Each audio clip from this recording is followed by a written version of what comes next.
जिंदा खुदा तुझे पर है भरोसा मेरा, तू है सच्चा जिंदा खुदा तुझे पर है भरोसा मेरा, तू है सच जिंदा खुदा तुझे पर भरोसा मेरा। जो कुछ आज मैं सुनूंगा मैं फलों को लेके आऊंगा। ऊंची आवाज से मांगो परमेश्वर से, वो उठाओ जो कुछ आज मैं सुनता हूं मैं उस पे फलों को लाकर अपने परमेश्वर को खुश करूंगा प्रभु यीशु मसीह के सामर्थी नाम में। जोर से तारीफ करो जितने हाथों में ताकत, जोर।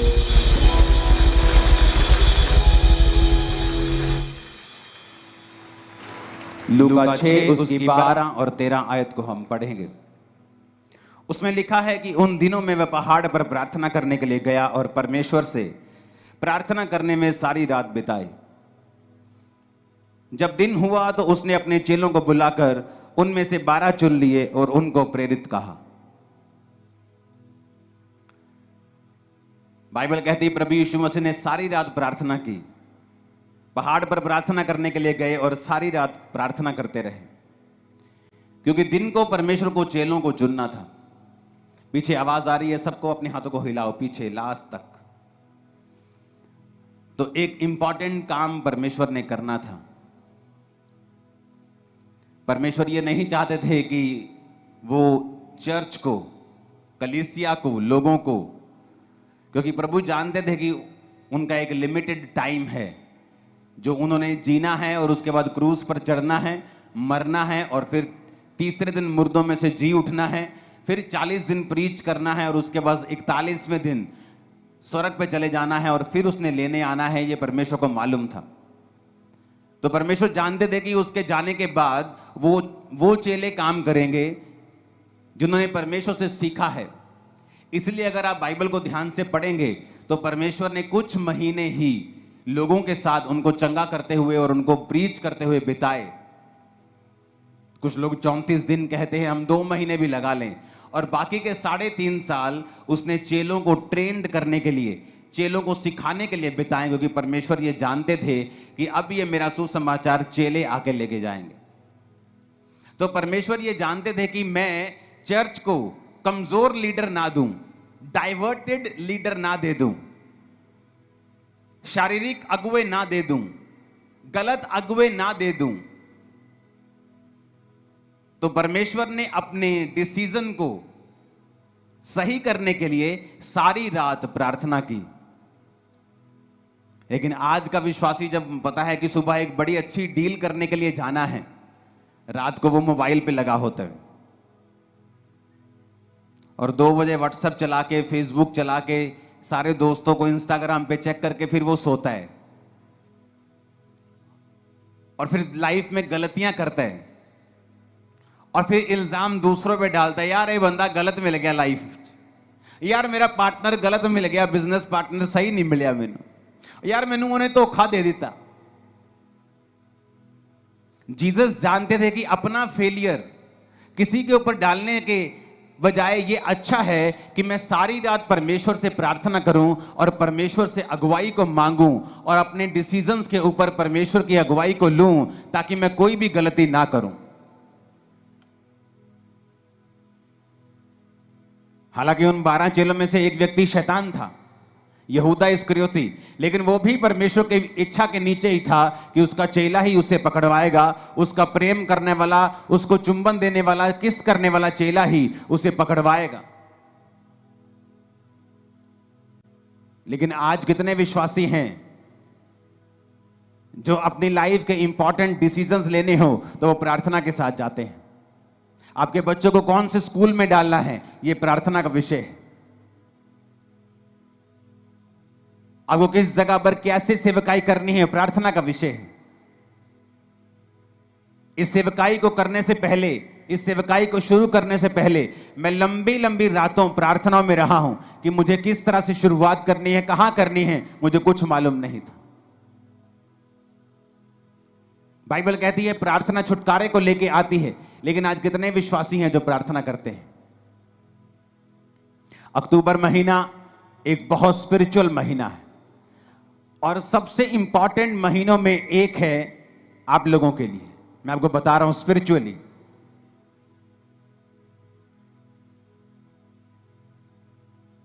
मैं इसमें डिटेल में नहीं जाना चाहता।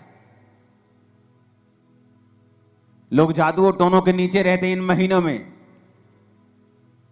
लेकिन इन्हीं महीनों में परमेश्वर का आत्मा भी आपकी लाइफ में बड़े काम करना चाहता है। को जो अभी थर्सडे आ रहा है, 2-3 दिन बाद हम फुल नाइट प्रेयर करेंगे 8 बजे से लेके शाम के सुबह 4-5 बजे तक। इस थर्सडे मैं यहीं पे हूंगा आपके बीच में, और जैसे ही आप उस नाइट प्रेयर में होंगे और घुटनों में हम प्रार्थना करेंगे 8-9 घंटे, फायर प्रेयर होगी, हीलिंग प्रेयर होगी, सब होगा, टाइम इनफ होगा हमारे पास। आप देखेंगे कि जो स्पिरिट है, प्रेयर की स्पिरिट है, वो आपकी लाइफ में वापस आ रही है। आप देखेंगे कि ये स्पिरिट, ये प्रार्थना की जो आत्मा है, इसकी कमी है विश्वासियों के अंदर। बहुत लोग ये जानते हैं कि प्रार्थना करने से वो छूट जाएंगे, लेकिन जब भी वो प्रार्थना करने के लिए बैठते हैं, शैतान पूरी तरह से उन पे फाइट करता है।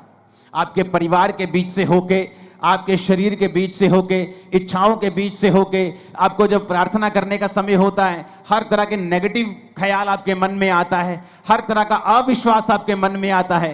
तो मैं भी ये क्वेश्चन करना चाहता हूं कि जब आप प्रार्थना करने के लिए बैठते हैं तभी ऐसा क्यों होता है? आप टीवी देखने के लिए बैठते तब ऐसा क्यों नहीं होता?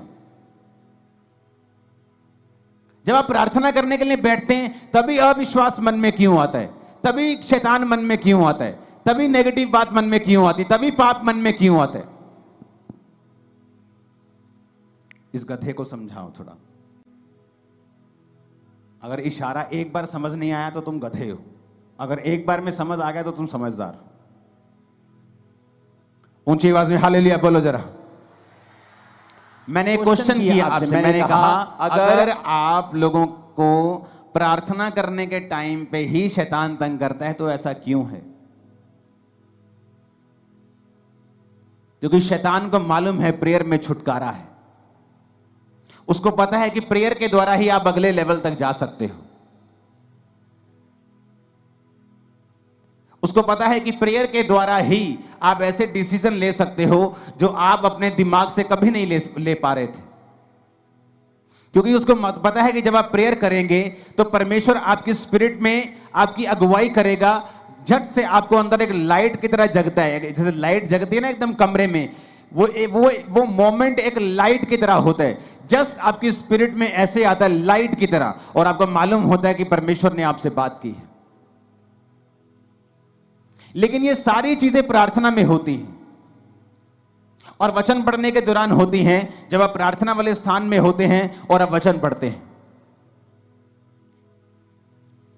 आप जानते हैं बाइबल में लिखा है कि प्रभु यीशु मसीह के कोड़े खाने से आप लोग चंगे हुए। लिखा है कि नहीं लिखा? तब भी कुछ विश्वासी बीमार रहेंगे। ऐसा क्यों? अगर यीशु मसीह के कोड़े खाने से हम चंगे हुए हैं, अगर हमारे परमेश्वर ने प्राइस पे कर दिया है, मूल्य अदा कर दिया है, तो फिर भी बीमारी क्यों?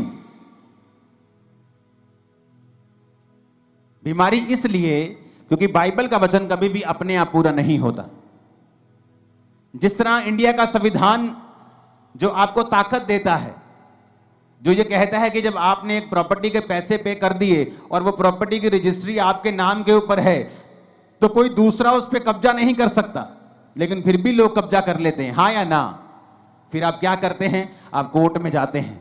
आप कोर्ट में जाके बोलते हैं जज साहब को, जज साहब आपके संविधान में लिखा है कि ऐसा ऐसा ऐसा लॉ है, इस लॉ के मुताबिक ये मैं इस प्रॉपर्टी का मालिक हूं, कागज मेरे नाम पे हैं। तो वो जज डिसीजन देता है, जब सब कुछ जांच परख लेता है कि उस बंदे को बाहर निकाला जाए। लेकिन अगर आप केस नहीं करेंगे तो वो बंदा जो है वो आपकी प्रॉपर्टी के ऊपर कब्जा किए रहेगा। आप रोते रहिए, आप करलाते रहिए, आप भीख मांगते रहिए, आप रेंट पे रहते रहिए, आप कुछ भी करते रहिए, नुकसान झेलते रहिए, लेकिन ये सारी चीजें आपका छुटकारे का कारण नहीं बन सकती जब तक आप केस नहीं करेंगे। उसी तरह से आपको परमेश्वर के वचन जो बाइबल में लिखे हैं अपने आप से कभी भी पूरे नहीं होंगे जब तक आप इन वचनों को लेंगे नहीं। जब 2005 में बीमार था, जब मैंने आपको अपनी बाइबल, पहली बाइबल दिखाई थी, तो वो कहीं कहीं से काली है, कहीं कहीं से वो येलो है। क्यों? क्योंकि मेरे सिर पे जब मेरे को मेंटली अपसेट के अटैक होते थे तो बहुत सारा अनॉइंटिंग ऑयल मेरे सिर पे लगा रहता था। तो जब वचन मेरे सामने आता था, जहां हीलिंग होती थी, जहां कुछ छुटकारे का वचन होता था, तो मुझे रोना आता था और मैं बाइबल को पकड़ के ऐसे सिर पे लगाता था, वो तेल लगता था पेपर्स के ऊपर, वो काले हो जाते थे। तो मैं प्रभु से पूछता था कि परमेश्वर तेरे वचन में लिखा हुआ है, मैंने थोड़ी लिखा है, ये वचन मैंने थोड़ी बनाया है, तेरे वचन में लिखा हुआ है धर्मी का वंश बचाया जाएगा, तेरे वचन में लिखा हुआ है कि तेरे कोड़े खाने से मैं चंगा हो चुका हूं, तेरे वचन में लिखा हुआ है, अब ये तेरा वचन मेरी जिंदगी में पूरा हो। अपने आप कुछ नहीं होगा। पेंटीकोस्त के दिन चेले प्रार्थना कर रहे थे। क्या प्रार्थना कर रहे थे? जब पवित्र आत्मा उतरा, मैंने लोगों को पूछा, मैं लोगों को पूछता हूं क्या प्रार्थना कर रहे थे कि पवित्र आत्मा उतरा? कहते जी प्रार्थना कर रहे थे कि परमेश्वर तेरा आत्मा उतरे। मैंने कहा ऐसा तो नहीं लिखा बाइबल में। वचन कहता है, उन्होंने पुराने नियम का वचन निकाल के योएल नबी की पुस्तक निकाली और कहा प्रभु तेरे वचन में लिखा है अंत के दिनों में तू अपना आत्मा सब मनुष्यों के ऊपर उंडेलेगा। अब तू अपने लिखे हुए वचन के अनुसार अपना आत्मा दे। जब परमेश्वर आपको लिखे हुए वचन से प्रार्थना करते हुए देखता है तो वो आपकी प्रार्थना मोड़ सकता है, खाली भेज सकता है, लेकिन वो अपने लिखे हुए वचन के बीच से की गई प्रार्थना को खाली नहीं भेजता। कितने मेरी बात को समझ रहे हैं? जब आप जज को बोलते हैं जज साहब इसको छोड़ दीजिए, ये अपनी मां का एक लौता बेटा है, इसकी मां मर जाएगी, तो जज इस बिहाफ पर गुनहगार को छोड़ता नहीं है। आप कुछ भी मत बोलिए जज को, ये अकेला बेटा है कि इसकी मां के 14 बच्चे हैं, छोड़ दीजिए। आप ये बताइए जज को कि ये प्रूफ है जी, ये निर्दोष है। जज और कुछ नहीं पूछेगा, उसको छोड़ देगा, हाँ या ना। उसी तरह से आप परमेश्वर को धमकियां देते हैं, प्रभु मेरा अभी मैं तो अभी जवान हुई हूं, आप धमकियां देते हैं, प्रभु मेरा बच्चा अभी छोटा है, आप धमकी देते हैं, प्रभु मेरे पास पैसा नहीं है तो मेरी मां को कैंसर कैसे हो आप धमकियां देते हैं। उसका कोई भी असर परमेश्वर पे नहीं होगा, क्योंकि वो लिखे हुए वचन से बीच में से जो प्रार्थना की जाती है उसको वो सुनता है और उत्तर देता है, क्योंकि वो अपने वचन का इनकार नहीं कर सकता। एक विश्वासी को कैसे प्रार्थना करनी चाहिए? आज बड़े ध्यान से इस प्रार्थना को, इस वचन को सुनना। अगर आपने सुना और माना, लाइफ सेम नहीं होगी, उत्तर आएंगे, आपकी लाइफ रिलीज होगी, शैतान से डिलीवरेंस होगी, हर तरह से आप ऊंचा जाएंगे। आमीन खड़कने वाला चाहिए जरा, ऊंची आवाज में हालेलुया बोलो जरा। अब आपको बात बड़े ध्यान से समझना है, एक विश्वासी को प्रार्थना कैसे करनी चाहिए ये मैं आपको समझाता हूं। ये मैं उन लोगों को समझाता हूं कई बार जो मेरे पास मिलने के लिए आते हैं, लेकिन आज मैं आप सबको समझा रहा हूं एक विश्वासी को प्रार्थना कैसे करनी चाहिए, कौन सी प्रार्थना है जिससे आपकी लाइफ में रिजल्ट आता है। अब आपने ये बात समझ ली कि प्रार्थना जरूरी है, प्रार्थना नहीं करेंगे परमेश्वर उत्तर नहीं देगा। उसने लिखा है मांगो तो दिया जाएगा। वचन ये आप बोलेंगे वचन में तो लिखा है कि परमेश्वर मांगने से पहले जानता है तुम्हें किन वस्तुओं की जरूरत है। हाँ वो जानता है तुम्हें किन वस्तुओं की जरूरत है, लेकिन देता तभी है जब तुम मांगते हो, क्योंकि वो अपने वचन को पूरा करता है। मांगो तो दिया, ढूंढो तो तुम, खटखटाओ तो तुम्हारे लिए खोला जाएगा। अब शैतान बुरी कोशिश करता है कि जब तुम प्रार्थना करने के लिए बैठो तुम्हें फोन याद आ जाए, तुम्हें सॉन्ग याद आ जाए, तुम्हें कुछ बात याद आ जाए, तुम्हें काम याद आ जाए, एनीथिंग पॉसिबल, पॉजिटिव और नेगेटिव एनीथिंग वो आपको याद करवाएगा, क्योंकि उसको मालूम है कि प्रार्थना ही एक ऐसा एक लौता माध्यम है जिसके द्वारा तुम परमेश्वर के साथ जुड़ते हो और आगे बढ़ते हो और परमेश्वर का आत्मा तुम्हारी अगुवाई करता है। हालेलुया। जो मैंने अपनी मसीह लाइफ में देखा है, मैं आपको उस एक्सपीरियंस से और वचन से आपको बताता हूं प्रार्थना कैसे करनी चाहिए। आपको दिन में सुबह प्रार्थना करनी चाहिए, आपकी पर्सनल प्रेयर, जिसमें आप सिर्फ अपने लिए, अपने परिवार के लिए, अपने काम के लिए, अगर आप पास्टर हैं तो अपनी सेवकाई के लिए आप प्रार्थना करते हैं। अगर आप सुबह 1.5 घंटा प्रार्थना करने के लिए बैठे हैं क्योंकि उसके बाद आपको काम पे निकलना है, तो आपको पौना घंटा प्रार्थना करनी है, 45 मिनट। आधा घंटा आप वचन पढ़ें और बाकी का 15 मिनट आप वचन को खोलें और अपनी लाइफ के मुताबिक, मान लीजिए एक विश्वासी बीमार है, वो नीति वचन को निकाले 3 को, वो यशाया 54 को, वो भजन संहिता 103 को, वो इस तरह के वचन निकाले जहां परमेश्वर ने आपको शारीरिक चंगाई की वायदा किया है। आप उस वचन को पढ़ें कि परमेश्वर तेरे वचन में लिखा है। जिस तरह जब मुझे रोग था तो मैं परमेश्वर को बोलता था कि प्रभु तेरे वचन में लिखा है भजन संहिता में कि तू मुझे दीर्घ आयु से तृप्त करेगा, तो मैं प्रभु से बात करता था, लड़ता था, जैसे फाइट करते हैं। किससे? वचन से। इमोशनल फाइट नहीं, उसका कोई फायदा नहीं।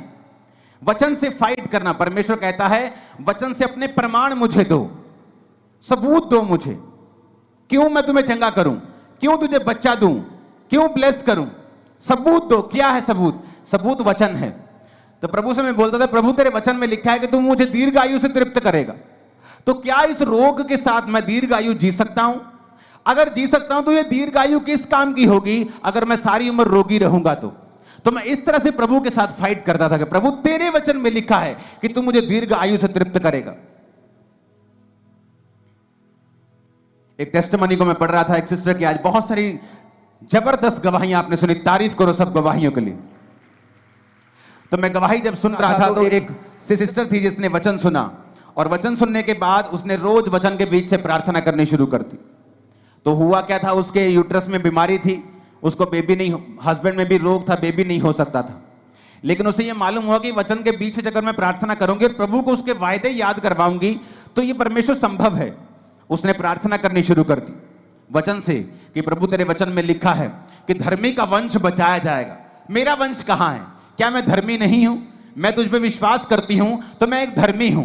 प्रभु तेरे वचन में लिखा हुआ है कि तू बांझ को घर में लड़कों का आनंद करने वाली माता बनाता है। प्रभु तेरे वचन में लिखा हुआ है कि तू हमें फलवंत करेगा। प्रभु तूने आदम को कहा था be fruitful and be multiply. बिना बच्चे के मैं मल्टीप्लाई कैसे हो सकती हूं? तो उसने रोज क्या किया, वचन के बीच से प्रभु को प्रार्थना करनी शुरू कर दी। 2, 3, 4 साल कुछ नहीं हुआ, कोई फर्क नहीं, लेकिन उसकी बॉडी थोड़ी अच्छी हो गई, लाइफ अच्छी हो गई। वो चलती रही चलती रही चलती रही। उसको शायद पीरियड भी नहीं आते थे, पता नहीं चलता था कि बेबी प्रेगनेंसी है कि नहीं है, क्योंकि बहुत सारी कॉम्प्लिकेशंस थी। एक दिन अचानक अपने रेगुलर डॉक्टर से जब चेकअप करवाने के लिए गई, वो 2nd मंथ की प्रेग्नेंट थी और परमेश्वर ने उसको एक बेटा दिया। उसके बाद परमेश्वर ने उसको एक बेटी दी, दोनों जीवित हैं। आप जब सुबह प्रार्थना करने के लिए उठें तो अगर आप 1.5 घंटा प्रार्थना करते हैं तो 45 मिनट प्रार्थना करें। उसमें आपको क्या बोलना है? आप कुछ भी बोलें, वो परमेश्वर है, वो कोई बाबा नहीं है कि आप एक वर्ड थोड़ा इधर उधर बोल देंगे तो वो आपकी जान ले लेगा या आपको श्रापित कर देगा। एक छोटा बच्चा जब अपनी मां के पास आता है और 1 साल का होता है और बोलता नहीं पूरा, या मामा मामा जा जा ऐसे करता है, तो उसकी मां उस गुस्सा नहीं करती। उसकी मां पहचान लेती है इसको क्या चाहिए, इसको दूध चाहिए, इसको खाना चाहिए, इसको दाल का पानी चाहिए, इसको वॉशरूम आया है, वो पहचान लेती है। आपका पिता भी ऐसा है, आपका हेवनली फादर भी ऐसा है। जब आप 45 मिनट प्रार्थना में बैठेंगे तो उसका थैंक्स करें, उसकी वर्शिप करें, उसको शुक्र कहें, सब बातों के लिए उसका थैंक्स करें, आप उसके साथ बात करें। वो आपका पिता है, वो बाबा नहीं कि आपको मार देगा।